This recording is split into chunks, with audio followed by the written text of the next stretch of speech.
On August 22nd, there was a judgment from the court, and I would like to explain this. Last year, on February 25th, there was a provisional session, and at the provisional session, there was an election of members of the Legislation and Judiciary Committee.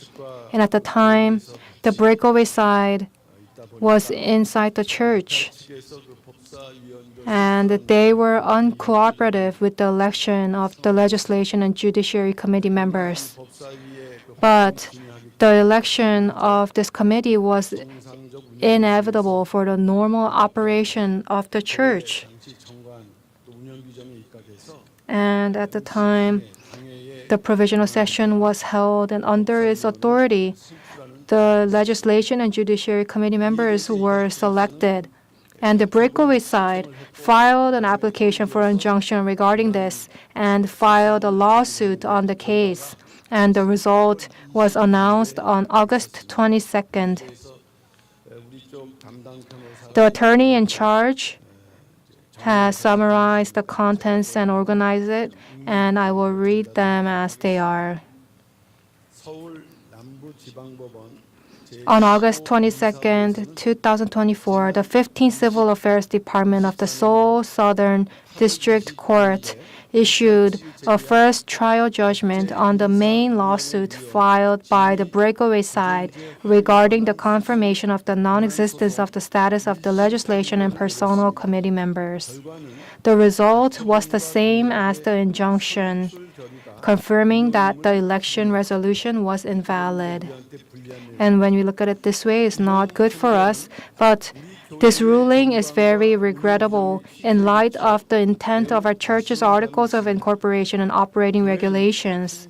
The church will review the contents of the verdict more closely and quickly finalize the future response direction and follow-up measures and inform the congregation later on. We haven't received the documents yet, and after we do, we will follow up. However, we would like to inform that not all decisions regarding this issue have been finalized with the injunction decision and this first trial verdict. In addition, we would like to inform you that the claim that the existing decisions of the Legislative and Personnel Committee are automatically invalidated by this verdict is absurd.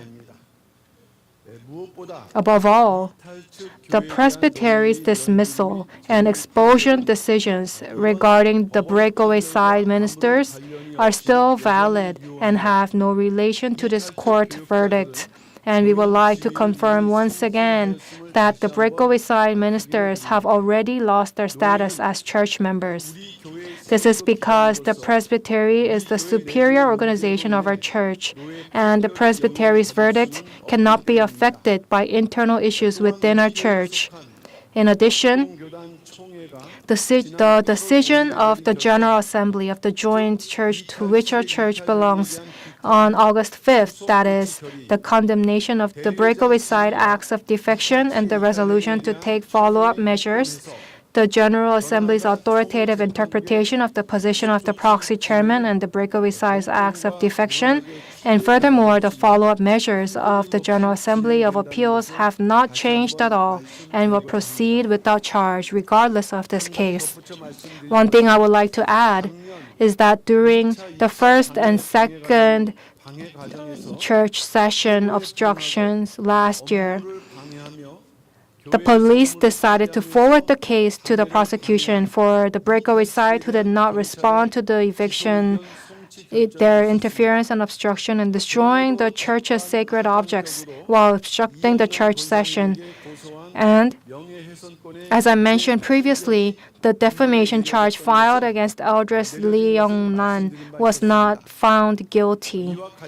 In relation to this, on August 22nd, the Seoul Central District Court also dismissed the civil suit filed by the breakaway side against Eldris Lee Young-nan. With this, I would like to report that the police and the court are handling the issue of the church's obstruction of the church meeting and session in a proper manner. I would like to thank the saints for your dedication for restoring the order and authority of the church. And we earnestly ask you to continue to pray fervently for good results.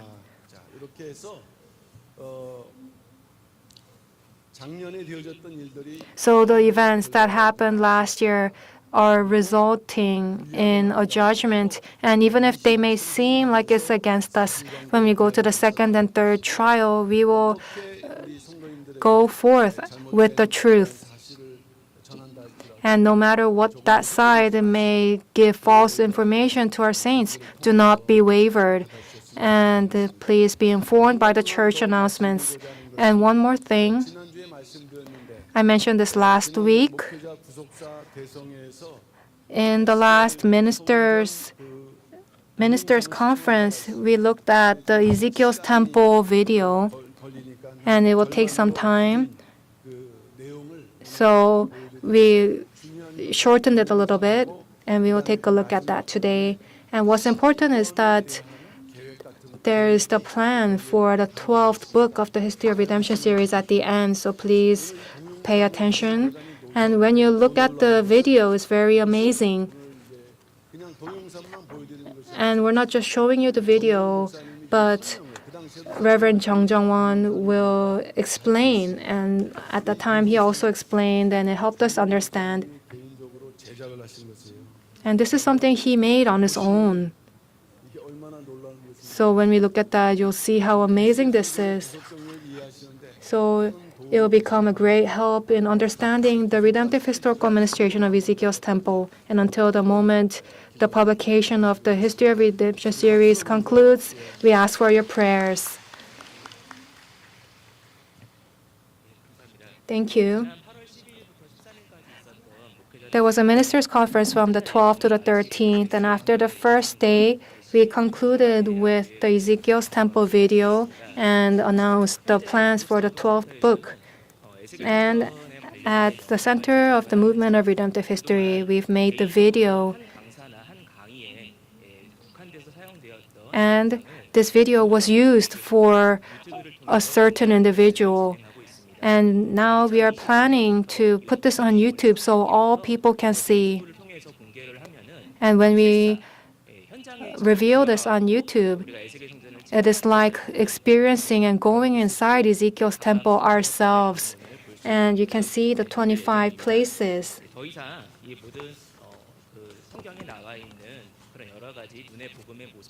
And the gospel of the eyes in the Bible is not restricted to a certain lecture or a certain individual, but it must be used for the academies or the readers of the History of Redemption series. And we believe that that is the ideal movement of redemptive history.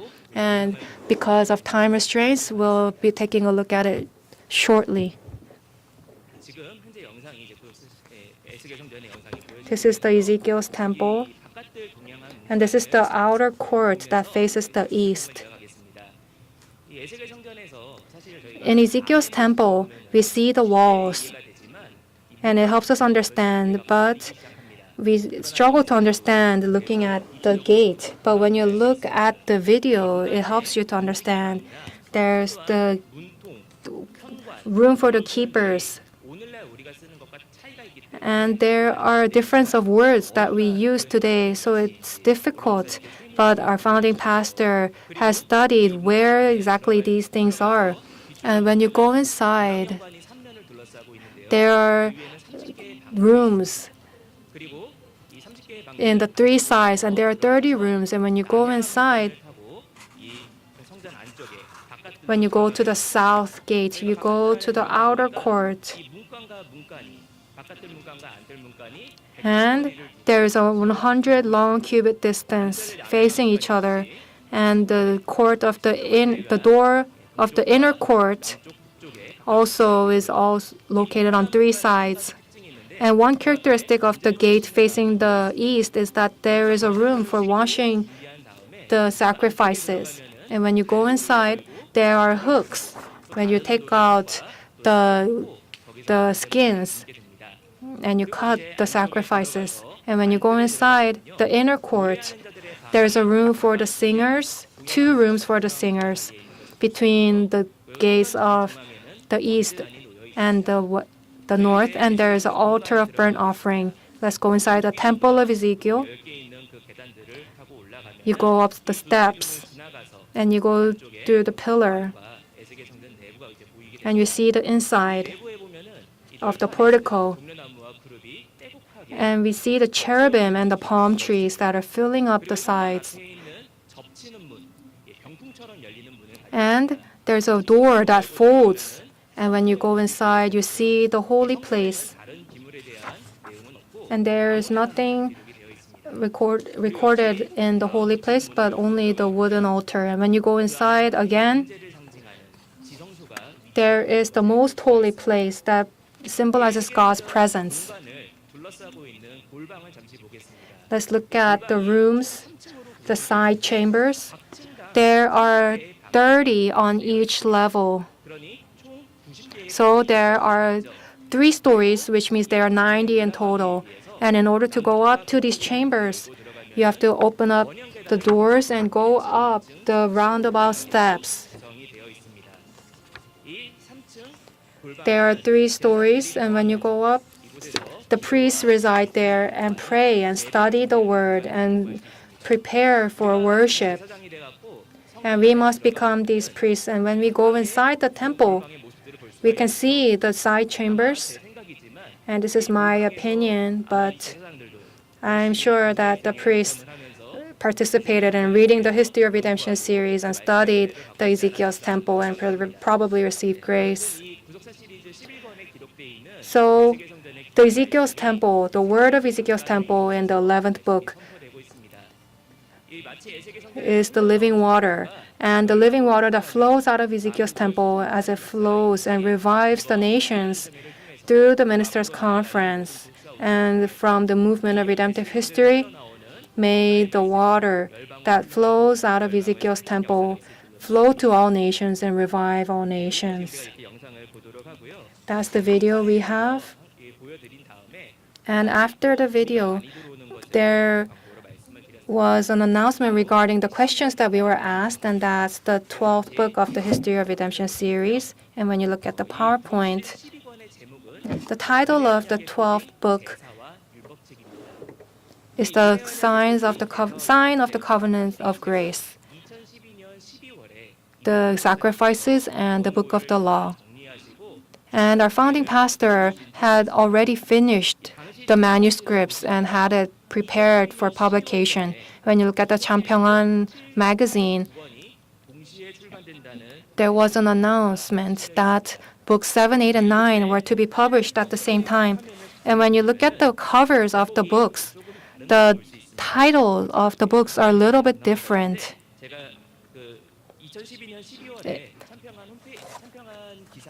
The article of Pyung-Kang in 2012, you can see at the article, the title, the 8th book was the mysterious sacrifice, and the 9th book is the Ark of the Covenant and the Law. And it's different from what we have right now. And the founding pastor prepared these manuscripts. And the content of the 8th book was published as the 9th book. And in the 8th book, it was more focused on the covenant of the torch. And after the tabernacle, it also had study about the Ezekiel's temple and Zerubbabel's temple. And today we are reading it as the 11th book. And in the manuscripts that the founding pastor had organized, there are things that were not published. And this is what will be published as the first of the 12th book, the signs of the covenant of grace. What's amazing is that the manuscript was all copyrighted under his name, even though it was not a book that had been published. before it was already published, all the content was registered under copyright under his name. And the family of the founding pastor has the right to these copyrights. So people will not be able to infringe the copyrights, and he had these laws to protect it.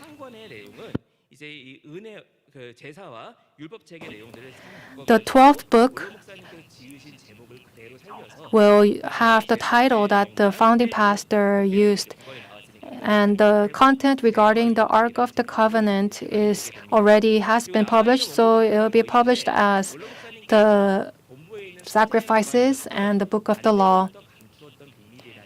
And there is a book that he had in his library, The Mystery Which Has Been Hidden from Generations. And he had this in his study. And when you look at this book, it talks about the feast and the Jubilee. And also it talks about the year and the date of Jesus' birth and the redemptive historical providence. And he put it as the conclusion of all things. And this will be revealed as it is with the title as the second part of the 12th book of the History of Redemption series.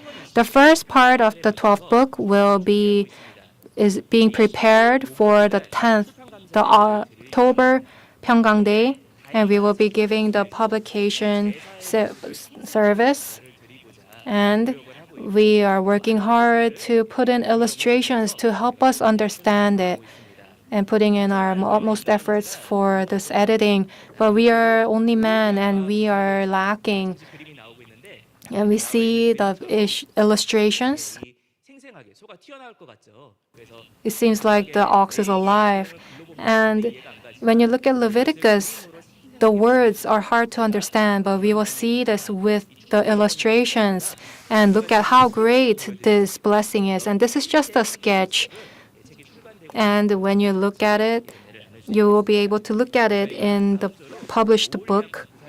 And like Oholiab and Bezalel, may we become tools that the books that the founding pastor has prepared will be published without any lack. And we ask for your prayers. Thank you.